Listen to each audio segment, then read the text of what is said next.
Valorie, do you think Emma is completely a product of her upbringing, or was there always something in her that was kind of psycho? I think it's a combination. Just like personally, I think reality is, real people are, and that's what's great about this show. Everyone is, for the most part, very human, very real. Excuse me, I totally just kicked you. The way that I think about Emma and the background that I worked on as an actor is, I think she is a sociopath, not a psychopath. She's not impulsive. She has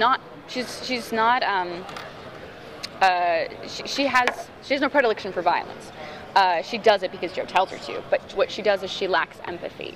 She's callous. I did a lot of really interesting research on the childhood diagnosis for kids that do generally grow into psychopaths and sociopaths, which is callous, unemotional children, and like how they manipulate each other and like what the young girls are like. It's totally fascinating.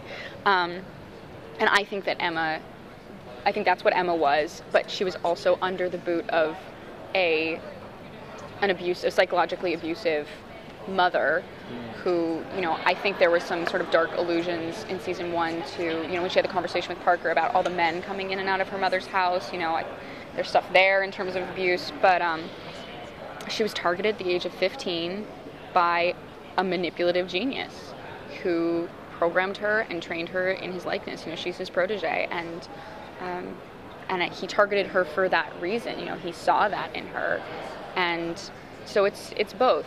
I wonder, I was having a conversation with another actor about this recently, like, if she hadn't met Joe, who would she be? All these characters, like, who would they be if they hadn't met Joe? It's like, I still think she would be a very antisocial, very abrasive, very cold person, probably some, really successful book editor or like professor or something literary, but she's still living alone in her apartment. After playing this character, did you start analyzing people with the behavior of your character to see? You mean, did I see them through Emma's eyes, or did I start to look at people and see whether or not they were a little off? No, I guess not, because I view Emma very sympathetically. I see her very much as a victim of Joe Carroll. So I think that's what I see in other people. I'm not scared of other people. It's more like looking at vulnerability. I see her as just being very vulnerable that way. And Emma doesn't really notice other people that much, except for Joe Carroll. Everybody else is just kind of incidental or interlopers. So what was interesting is how she manipulated the men around her. And she was kind of like, almost really like the alpha. And when they were all in the house, it was like, she was using whatever way to get these guys to do with what ultimately Joe wanted them to do. So, talk about that aspect of her, that even though she was a victim, she certainly wasn't a victim in that sense. No, I mean a victim in terms of the programming, the taking away of her life, right. Her giving her life to Joe, but no, she's not a victim in that sense.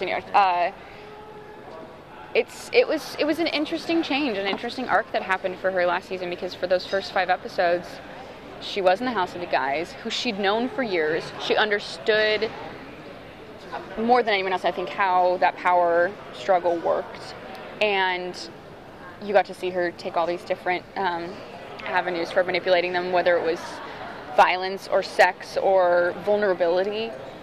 And then you saw her thrown into a pool with a bunch of new people at the mansion who she didn't know, who didn't care about her, and she got kicked around a lot the second half of the season, when she doesn't know her way around people's heads. So was it the chance to do a nice, light romantic comedy that attracted you to this role? Or? Oh, absolutely, absolutely.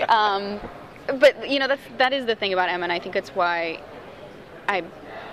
people think that she's such a disturbing character, and it must be disturbing to play her or to take her home. But, that's a question I would ask James, honestly, just because everything Emma does comes from a place of light. It comes from a place of love. And yes, it's sick and twisted love from the objective perspective, but it's all she knows.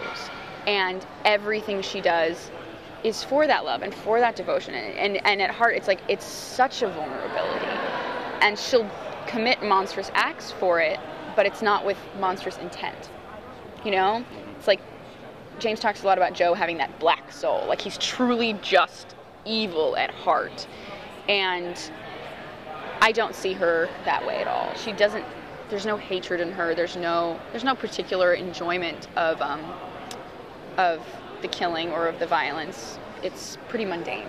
And I think maybe that's what's scary. You know, the banality of evil, as somebody put it. It's scarier than a villain who takes such obvious pleasure in the violence. What can you let's slip about season 2, if anything? Well, I have blonde hair today. That's about all I can say because it's She visible. just seems like the Because perfect it's person to visible. help Joe Carroll play dead. So like, Yeah, I mean, I obviously can't say anything, but I think what you could see, hopefully, you know, you could see in the finale is Emma believed he was dead and believes he's dead, and that's the world that she lives in, or has lived in that last year, is being on her own, and she's never existed without that purpose of him. So she's having to find her purpose, and whether or not there's even room for that when she's living day to day just trying to survive with the most visible face of the cult and the FBI trying to track her every move.